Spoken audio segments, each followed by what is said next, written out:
All right, so I don't know. I'm going to actually rearrange things a little bit here. There we go. So the screen is a little better. I am going to eat my lunch, and I wanted to talk about something today that I think is important, and hopefully you will like this. So these are soda crackers. I'm having some peanut butter, and I am going to eat some cherries at the same time. I think that there's an underlying message to all of these things. So I'm eating some peanut butter. This is not an endorsement of Jif.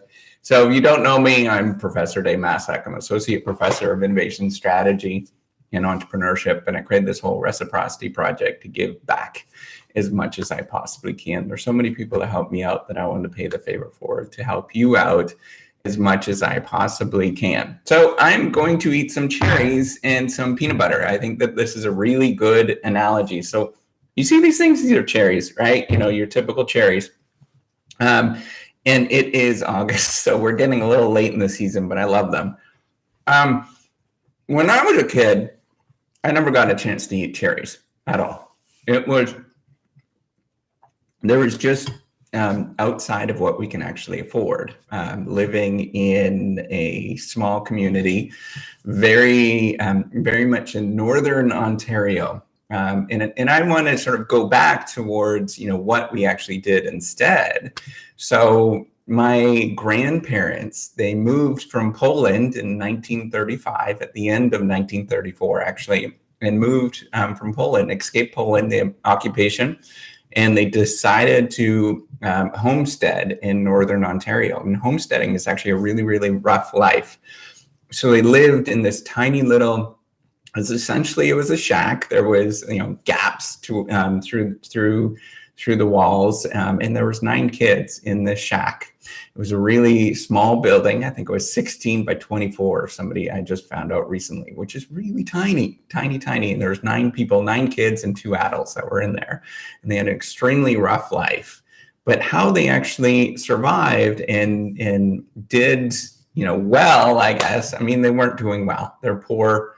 We grew up with very little means throughout our whole life, actually. In fact, I remember a lot of no's growing up. But how they actually survived is that they picked blueberries, and they're a lot like cherries, right? Like they're blueberries. And they picked blueberries in the wild, and then they went to the train that was going by, and they sold the blueberries to the passengers on the train. And you might not think that this is very much, and you might think that this is like, it's not worth your time. And, for a lot of people, it's not worth your time. However, what you're able to do, and this is the message, sorry, I got pits from the cherries. This is the message that I want to point out, is that they're able to take those blueberries, and sell them, take a little bit of money from those blueberries, whatever they sold, and save it. And they did that year in and year out.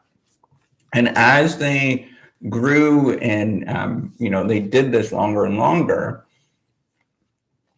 even though it was a very harsh life, they saved a little bit of money, and they were able to buy a little bit more, livestock and all those kind of things as they were growing and building.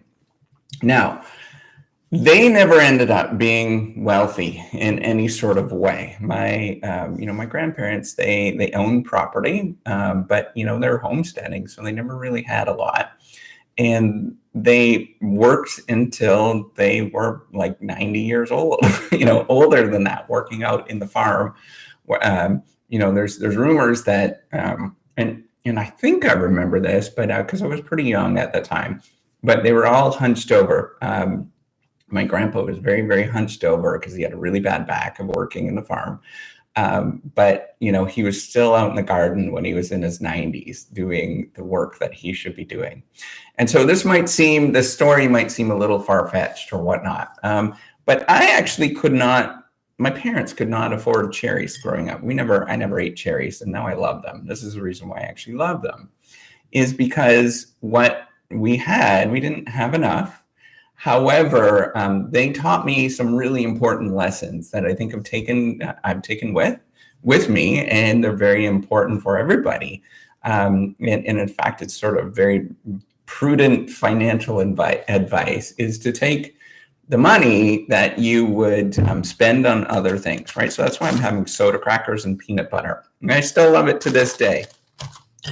It's very inexpensive to have some of these things. And once you get used to that lifestyle of living below your means, eating peanut butter and soda crackers and doing that for a very, very long time, hopefully I'm not going to choke. Doing that for a long time, no matter how many kids you have, how much hardship you go through, you can actually save a little bit. And when you do that, and this is where my business school training and all that stuff, and actually it's really easy. When you do that, and my parents didn't do this, what you do is you take a little bit of that savings and you just put it into simple, either index funds or mutual funds or something like that. Very simple, nothing fancy. And you do that for like 30 years. And you continuously do that day in and day out. And it seems like it's really boring. And it is. It always is really, really boring to do this kind of stuff. Building wealth, these commercials and, the TV shows and watching YouTube videos and all that kind of stuff is hocus pocus. It's not what it's out to be. And you have to kind of realize that. What it is actually really boring. And the more boring that it is, the more that you're just taking a little bit, putting it away, putting it into index funds or mutual funds, really boring things, and taking, 10 to 20%, you do that repeatedly, whatever you make, you do that for a long time, you actually start accumulating some wealth. In a long time, I'm talking like 20, 30 years. Now, the trick, there's actually a really important trick to that.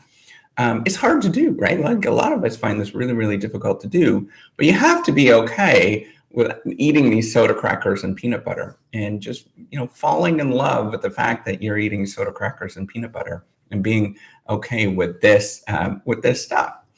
But at the same time, a lot of us sort of get caught up with making more money and, how do we increase our salary? And especially people that are watching this channel. That's a really big part of the people that are watching this channel. Hi, by the way, all 7 of you. It's absolutely a privilege that you're here. But, what you have to do is realize that it's okay to take some time to hang out with family and friends, to do things that you would, go for a walk with family and friends. My wife and I went for a walk this morning with family and friends, or with, my wife and I went for a walk for an hour this morning and just enjoyed being part of each other and getting to that moment. I know that's hard to do, where you're getting to the moment where you're okay with eating peanut butter and crackers. And you do that for decades. Eventually you get to the point. Now I'm at my stage in my life. So I'm 42 and it's taken a very, very long time to get to this point. But in the last few years, I've been able to eat these cherries and be okay with the fact that I can eat cherries and not worry about it, about the financial cost of them, because they're usually really expensive. Once you get to that point, I'm sorry for smacking and chewing. I love peanut butter and crackers. Once you get to that point where you're just comfortable with doing that, that's when you know that it's actually working in your direction. But you have to push off eating cherries for a long time. I couldn't afford, or we didn't eat cherries. When I was a graduate student, I never bought cherries. When I was even an assistant professor for the first couple of years, I never ate cherries at all because it was a lot of money. It felt like a lot of money. It was very frivolous. But now getting to the point where, it's been long enough. We've accumulated enough. We've accumulated enough experience.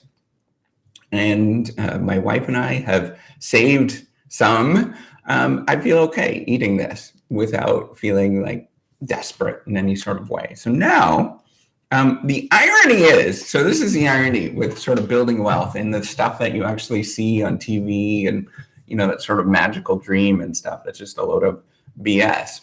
What the irony is at this point in my life that, we're okay.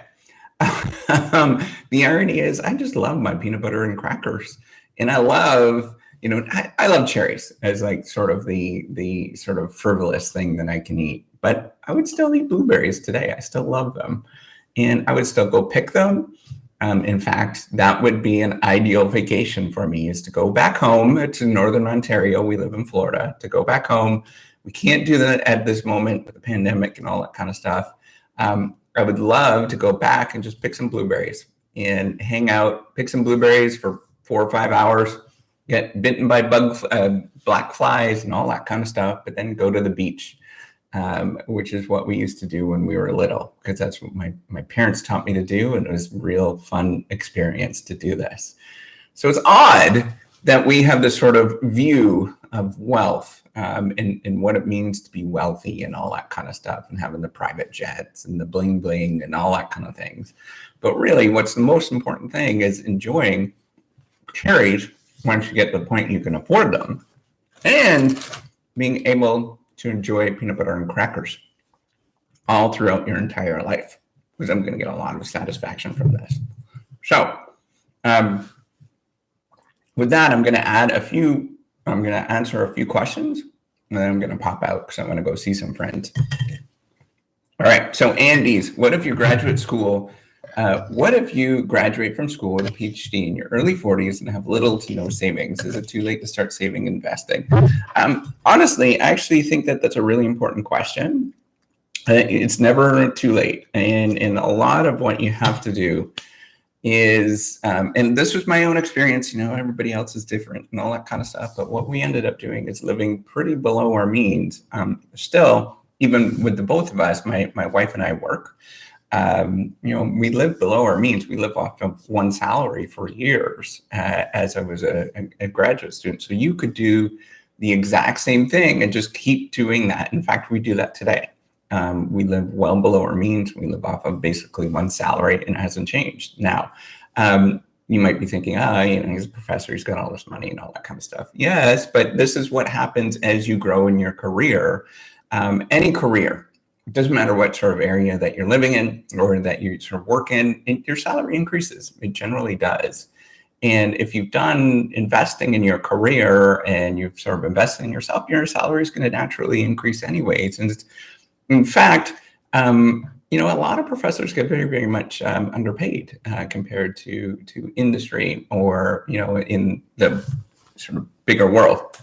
So what if you're in graduate school with a PhD in your 40s? What I would do, and this is what we did, and it's very important for you to do this, is to, as soon as you get out, live off of the one salary, or if it's just you that's able to do this, cut back as much as you can. Have secondhand clothing, live off of have an old car, an old reliable car like a Corolla or something like that, and live off of that for, it's a while, but you have to be happy doing that. And it's hard to be happy doing that. I know that it's hard.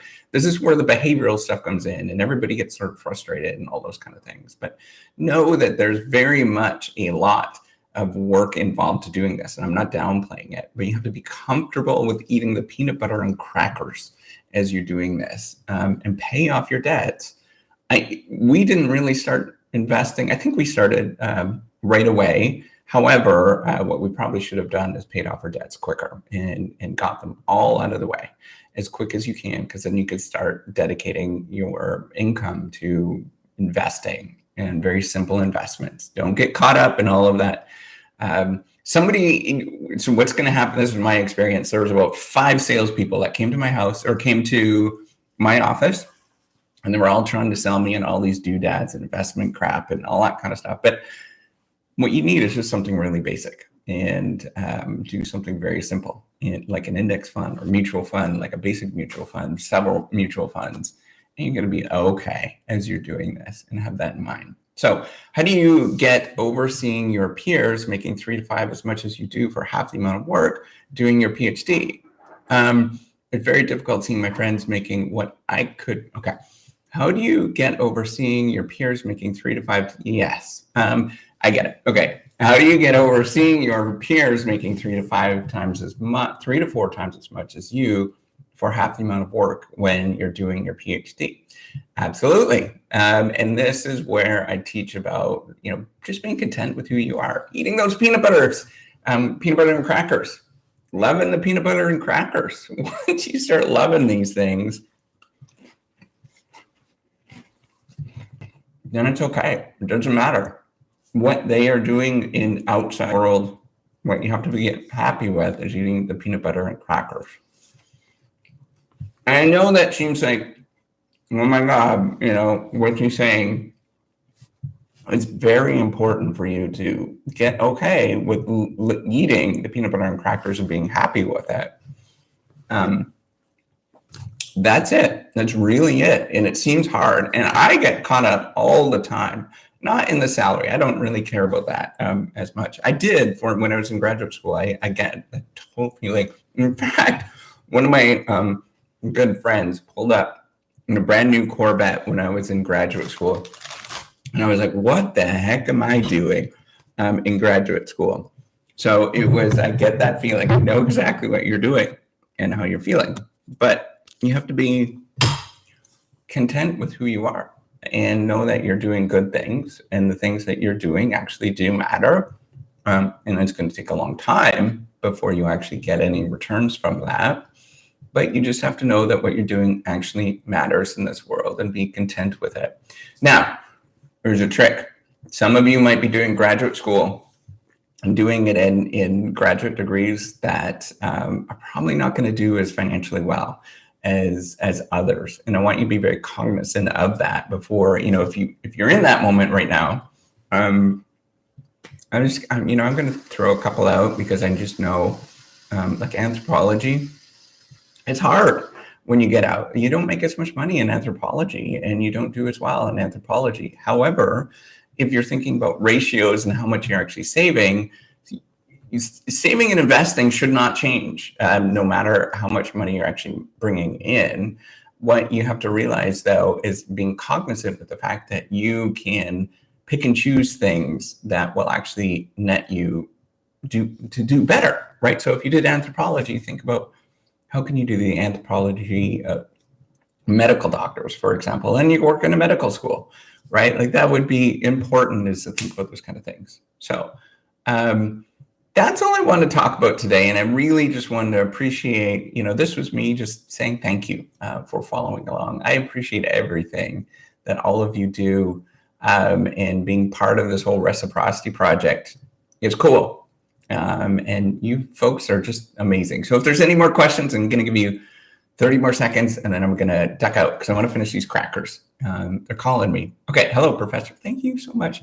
But how do we support our family while doing our PhD? So that is a really tough question. And that's where you have to think about how so I've talked about this before, is before you even start, save up for it and make sure that you are always saving, having less money. And this was a mistake that we made. And I think we could have done it, is saving enough for that 5th year or the 6th year that you can rely on a little bit and then just keep going with it. And I know it's tough. I've been there, 100% know where you're coming from. And in fact, it's one of the more crushing things that you could do as a graduate student, and going through a graduate student is thinking about that financial burden. If you can, so my wife and I were able to do better because she was able to work. And I know that some people can't. However, if you can find that arrangement where you have a spouse that can help, or a partner that can help, that would be beneficial.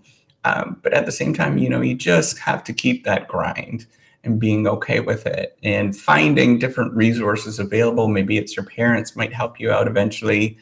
It really is a grind. I cannot change the culture of that. I hope it's changing in the future, but I can't as an individual. Okay. All right. So greetings, Professor Nail. Awesome. Appreciate the fact that you're here. How do we implement stuff as a PhD student when we need technical help, though a supervisor won't provide? Man, that's tough. That's really tough. You have to simply look for those resources. It's entrepreneurial. that you have to do this. You have to get out and look for those resources yourself. I don't have a supervisor at this moment that's giving me those tips. I have to go out and look and do it myself. Unfortunately, it very much is. So, and the last person, thank you so much for your work. Tempted to know how cherries and crackers go together. Yeah, I love cherries. I love peanut butter and crackers. And my cherries is my treat. Cherry on the top, and that I couldn't afford before. And my peanut butter and crackers is my staple that I love. So, by the way, your videos have immensely helped me through my journey. Mr. Blues, I'm the first year PhD student at UCLA. You're awesome.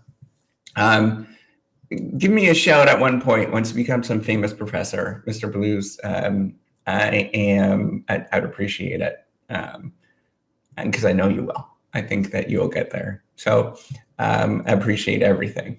So with that, give me a thumbs up. Take care and just have a good life. Be content. Love those peanut butter and crackers. And every once in a while, once you get there, enjoy the cherries. Take care. Bye.